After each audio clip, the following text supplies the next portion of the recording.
Page number 287 દાખલા number 21 title વાંચીએ છે કયો પ્રવાહ શોધવાનો કીધો છે. તો નીચે આપેલી માહિતીના આધારે નાણાકીય પ્રવૃત્તિનો પ્રવાહ શોધો. તો આપણે નાણાકીય પ્રવૃત્તિનો રોકડ પ્રવાહનું પત્રક બનાવી દીધું, વિગત અને રકમ સિમ્પલ સોબર પત્રક બનાવી દીધું. હવે એની અંદર બીજી એક વાત એ છે કે આ જે દાખલો ગણ્યો ને એમાં એક જ વર્ષની માહિતી હતી, જ્યારે અત્યારે જે આપણે દાખલો ગણી રહ્યા છે એની અંદર તમે જોશો તો 2 વર્ષની માહિતી તમને આપેલી છે. જોયું તમે 2 વર્ષની માહિતી તમને આપેલી છે 16 અને 17 ની. તેમાં કમ્પેરિઝન કરીને આપણે સમજવાનું છે કે નવા શેર બહાર પાડ્યા છે કે પછી શેર પરત કર્યા છે, એ આપણે આપણી રીતે જસ્ટિફાઈ કરવાનું છે.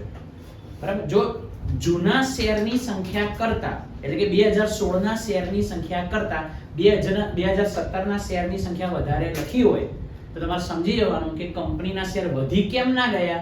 તો તમારે સમજી જવાનું કે કંપનીએ નવા શેર બહાર પાડ્યા.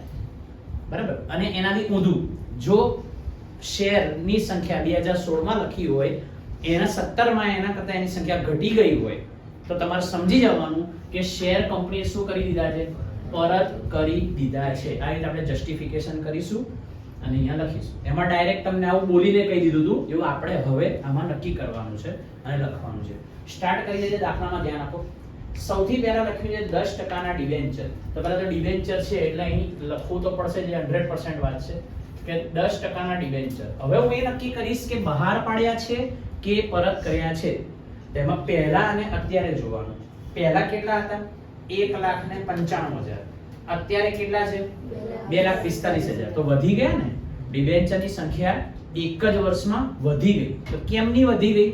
તો કે નવા બહાર પાડ્યા. ડિબેન્ચર શું કર્યું? નવા બહાર પાડ્યા. 10% ના ડિબેન્ચર નવા બહાર પાડ્યા. બરાબર છે. અને કંપની નવા ડિબેન્ચર બહાર પાડે કે નવા શેર બહાર પાડે તો રૂપિયા આવે, આવક પ્રવાહ. તફાવત કાઢો એટલે મને ખબર પડે કે પ્લસમાં 50,000 નો આવક પ્રવાહ બતાવે છે. બીજું વાંચીએ. ઇક્વિટી શેર મૂડી. હા, તો એ કીવર્ડમાં આવે છે, મારા આપેલા કીવર્ડમાં તો આમાં આવશે ઇક્વિટી શેર મૂડી. હવે જસ્ટિફાઈ કરો કે નવી બહાર પાડી છે કે પછી પરત કરી છે. તો પહેલા કેટલી હતી? 2,50,000. અત્યારે કેટલી થઈ ગઈ? 3,45,000. તો ઇક્વિટી શેર અચાનક આવડા બધા વધી કેમ ના ગયા? તો કંપનીએ નવા બહાર પાડ્યા છે એટલા માટે વધી ગયા છે. તો ઇક્વિટી શેર મૂડી નવા બહાર પાડ્યા. તો ડિફરન્સ કાઢો. 95,000 નો ડિફરન્સ એટલે કે એટલા રૂપિયા કંપનીની પાસે આવી રહ્યા છે શેર બહાર પાડવાના કારણે. 12% ના ડિબેન્ચર. તો 12% ના ડિબેન્ચર પહેલા કેટલાના હતા?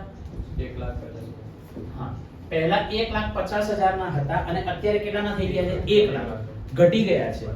તો તમે પરત કર્યા છે. ડિબેન્ચર હતા એના કરતા ઘટી ગયા છે, મતલબ કે તમે પરત કરી રહ્યા છો. તો 12% ના ડિબેન્ચર, અહીં શબ્દ આપણે આપણી રીતે લખવાનો, પરત કર્યા. તો તમે તફાવત કાઢો. કેટલા રૂપિયા? 50,000. અને પરત કર્યા એટલે કે રૂપિયા તમે ચૂકવી રહ્યા છો એટલે કે માઈનસમાં લખવાનું છે, જાવક પ્રવાહ છે. પછી શું છે? તો પ્રેફરન્સ શેર મૂડી. હા, તો પ્રેફરન્સ શેર મૂડી બોલો પહેલા કેટલી હતી? 1 લાખ. અત્યારે ઘટી ગઈ. તો તમે જસ્ટિફાઈ કરી શકો ને કે પરત કરી દીધી. ઘટી કેમ નહીં ગઈ? પાછા આપી દીધા એટલે પરત કરી દીધા. તો પ્રેફરન્સ શેરને પરત કર્યા. તો બોલો તફાવત કાઢો. 20,000 રૂપિયાનો જાવક પ્રવાહ બતાવે છે. પછી બોલો આગળ. પ્રેફરન્સ શેર મૂડી પછી છે બેંક ઓવરડ્રાફ્ટ. બધા કીવર્ડ આવી ગયા છે એટલે યુઝ કરી દીધા આપણા બધા કીવર્ડ. બેંક ઓવરડ્રાફ્ટ પહેલા કેટલાનો હતો? અત્યારે ઘટી ગયો ને, મતલબ કે પરત કરી દીધું. બેંક ઓવરડ્રાફ્ટ ના રૂપિયા તમે પાછા આપી આયા.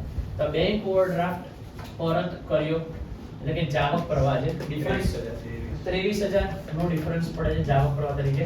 નીચે કોઈ વધારાની વિગત આપી હોય તો લખવાની. ડિબેન્ચર વ્યાજના ચૂકવ્યા. તો એ પણ તમારો ડિબેન્ચર શબ્દ જે છે તો આમાં આવે છે કીવર્ડમાં, તો એ લખીશું. ડિબેન્ચર વ્યાજની ચૂકવણી કરી. કેટલા રૂપિયા? 12,000 જાવક પ્રવાહ. પછી એના પછીની વિગત વાંચો. ઇક્વિટી શેર ડિવિડન્ડ અને પ્રેફરન્સ શેર ડિવિડન્ડ ના ચૂકવ્યા. ઓકે, ઇક્વિટી શેર અને પ્રેફરન્સ શેર બે માટે તમે ડિવિડન્ડ ચૂકવ્યું. તમે એટલે કે આપણી કંપનીએ. તો એ રૂપિયા આપણી પાસેથી જાય છે, જાવક પ્રવાહ છે. બોલો કેટલા રૂપિયાનો? 22,000 નો જાવક પ્રવાહ. પછી બેંક ઓવરડ્રાફ્ટ નું વ્યાજ ચૂકવ્યું. અચ્છા, તો એ બી બેંક ઓવરડ્રાફ્ટ જે છે એ પણ આપણો નાણાકીયનો હિસ્સો છે, એનું વ્યાજ ચૂકવ્યું છે તમે. તો કેટલા રૂપિયાનું વ્યાજ છે? 4,000 નો જાવક પ્રવાહ એમાં બી બતાવે છે. પછી બોલો પછી થઈ ગયું. તો હવે એનો જવાબ પ્લસ માઈનસ કરીને મને કહો. 14000 પ્લસમાં કે 14000 માઈનસમાં? પ્લસમાં 14000 છે. તો એ તમારો આવક પ્રવાહ બતાવે છે. નાણાકીયનો આવક પ્રવાહ, નાણાકીય પ્રવૃત્તિનો આવક પ્રવાહ